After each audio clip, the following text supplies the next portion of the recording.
So it's my second day in Harrogate, which is where the AirCon convention is happening. And I had these grand ambitions to wake up early, forgoing any concerns about time changes and 2 days of travel, and just tackle my day. But when I woke up and came downstairs, I found on the table this delightful scene. I've moved some of it now, but there was a little nameplate here that said, "Good morning, Rodney." And then these handwritten notes from Jenny, just letting me know, if I want to go for a walk, here's some nice directions to go to, an umbrella because it's raining, a jacket because it's raining. How wonderful is that? I'm gonna go make myself some tea right now and do a little bit of work, and then if it stops raining, because it certainly is, it is raining in traditional England form. If this does settle down a little bit, then I will go for an extended walk.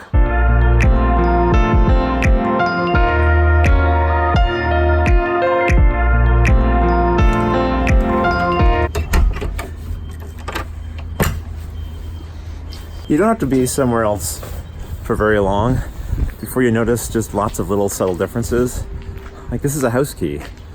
I'm assuming this is a typical house key in the UK, and here's mine. Like, a lot more teeth on it, different shape. Just lots of little things like that you pick up as you spend time somewhere quite different. Okay, that right there, that's where I came from. I started walking in this direction. It's a dead end, so okay, I can see what I did wrong. It's really obvious, actually.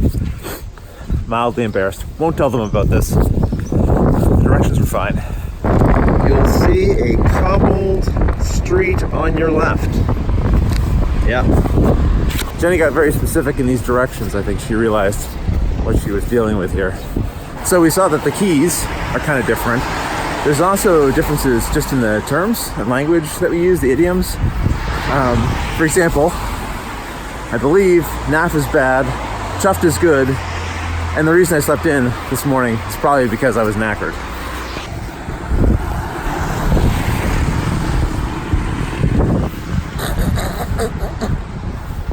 Here's another example of terminology I'm not quite sure on. It says, you'll pass some allotments. I don't know what allotments are. Maybe it'll be obvious when I see them. All right, now we're into the pictorial sections of the directions. Moor Lane this way, Carlton that way. There's Carlton. So we're going there. Glad to have Mark's jacket. The rain's starting to pick up again. I'm also glad to be walking, because that's another big difference. The vehicles here drive on the other side. The steering wheels are on the other side. I don't know if I could really ever get used to that. Well, I'm sure I could, but it would take a while, I think. I think your natural instincts would just tend to kick in. And this is a case where you wouldn't want that to happen. So a wet walk is probably safer for me.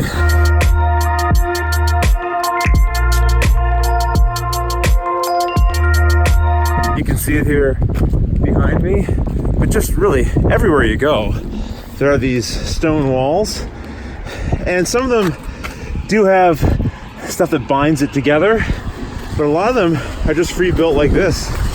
Nothing sort of cementing them to stay together, and they're everywhere, dividing up property, surrounding homes, around fields, of course, like this too. It's kind of a very defining characteristic of a lot of properties around here. And so are sheep. Can you see them out there? There's sheep everywhere around here. We're in sheep country.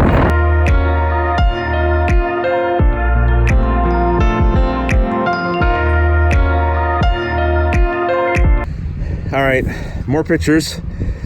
Okay, there's a quarry, there it is, and then a track here that I have to follow. And you can see either Jenny or their daughter put a sticker on the directions.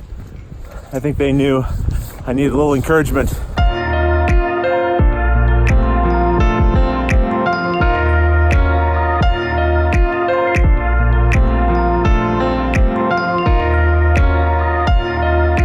I don't know exactly what's going on there, but I think they're staging a breakout.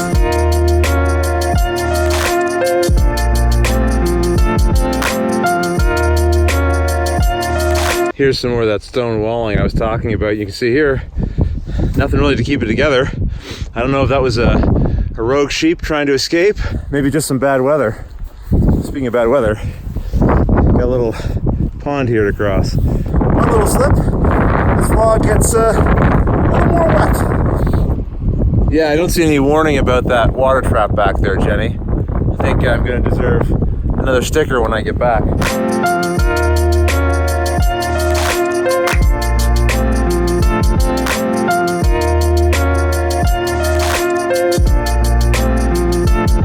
The lens on this camera, I promise you, does not do this view justice. Jenny was absolutely right. The view here is great. The pace of the last few weeks for me have been a little strange, knowing that I was going to be traveling for as long as I was going to be, and then getting here even, just with having to race to get connections, having canceled flights. You know, there was just, again, a certain pace that was kind of frantic about the whole thing. And now I'm here, everything's at like a dead standstill, or so it feels. That's kind of exactly what I want right now. That and to not get run over. I keep forgetting what side of the roads the cars drive on here. I'm just gonna step off the road, I think, for this next part. You know, I heard a term recently, Casey Neistat used it in one of his videos.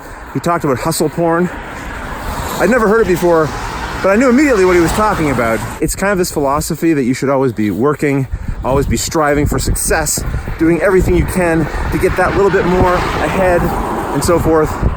And honestly, I kind of subscribe to that way of thinking. But if you don't take a moment every now and then in your life and just kind of stop and enjoy something that doesn't require you to be on the edge of your seat striving for something every second of the day, but I kind of feel like you're missing out. You're maybe missing the point. The point of all that work and that striving should be for something aside from more work and more striving. Now again, nothing wrong with getting a great deal of personal satisfaction out of the work, but I also want to have some experiences, some memories that aren't just about the last job I finished. And I think that was almost a memory I didn't want to have. I was driving and eating a banana, having a little trouble staying on the road.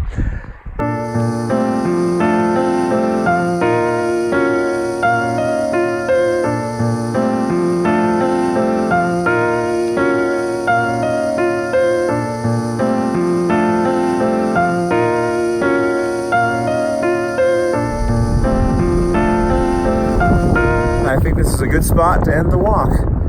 Jenny, thanks for the great directions, the fantastic view, very cool. Oh yeah, so let me finish that thought I had before I was almost ran over earlier by the rogue banana eating roadster. Yeah, I don't want all of my memories and experiences to just be the last thing I worked on. I want there to be something else peppered in there that's like this. Simple things, just going for a walk, enjoying nature, being somewhere I likely would not normally be. I mean, I think a full life, a good life well lived, it needs something more than just whatever your grind happens to be, I guess.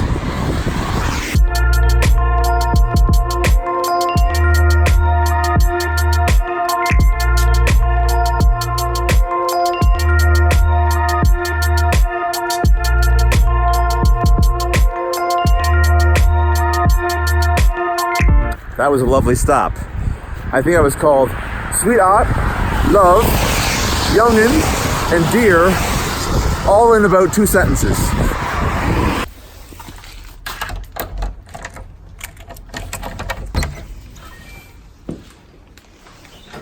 Hello? I hate to put her on the spot like this, but this is Jenny. Jenny who wrote the wonderful, beautiful... Jenny, I had a wonderful walk. I really did. I got to see... Well, I had just a lot of rain and a lot of sights like you promised, and I had no trouble with the instructions at all. It was beautiful. Excellent. A beautiful recharging day. Thank you, Jenny. I'm now in my new home for the next several days. Tomorrow, aircon begins.